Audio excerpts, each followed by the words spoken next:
Glenna, for that sort of greatest hits of regional architecture. And I would start by noting something sort of in response to what Jonathan said. The first Secretary of State that I worked under was George Shultz. And Secretary Shultz used to talk about gardening, that a lot of what we do as diplomats is like tending to a garden. You have to be willing to make investments over the seasons. You have to look out for the weeds that come up, but ultimately what you want to have in mind is a positive vision. And I think that's what we have done very successfully with Greece over the past number of years through multiple administrations under both political parties. And I think you talked about three of the really important elements of that, Lena. I would note that we're not done.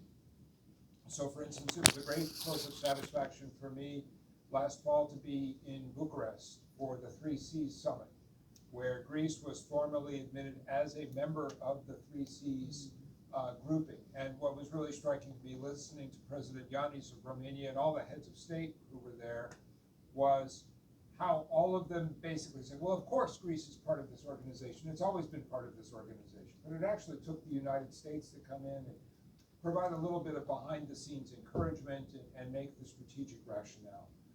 In the same way, the discussion which is now gathering momentum around a vertical corridor linking Greece and the gas resources of Alexandropoli and Rebethusa up through Bulgaria, Romania, into Moldova and Ukraine.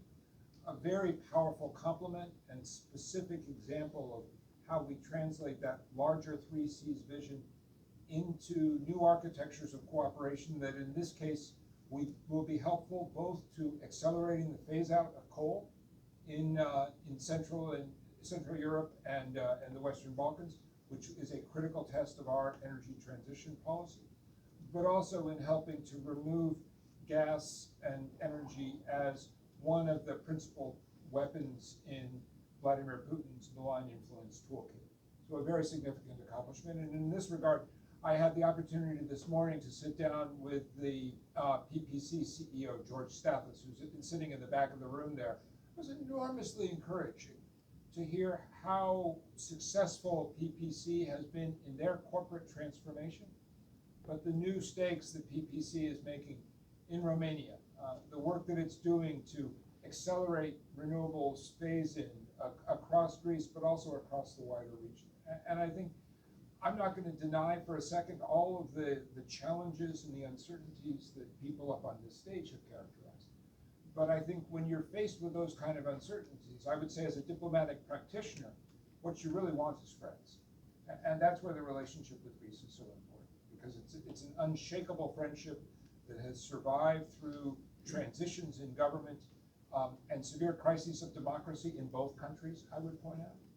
And it's grounded in a lot of what is in this room today, which is the people-to-people relationship, but also, as Minister Papadopoulou pointed out, the perfectly convergent interests. And I'm confident that whatever happens with politics, we've got a lot of elections coming up. Everybody here is talking about the US elections in November, but of course there's a European election coming up as well.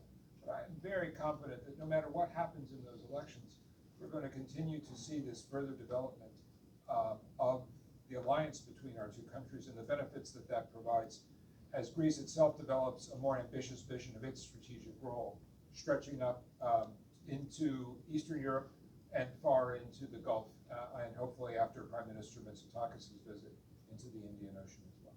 I know, Sir, but there's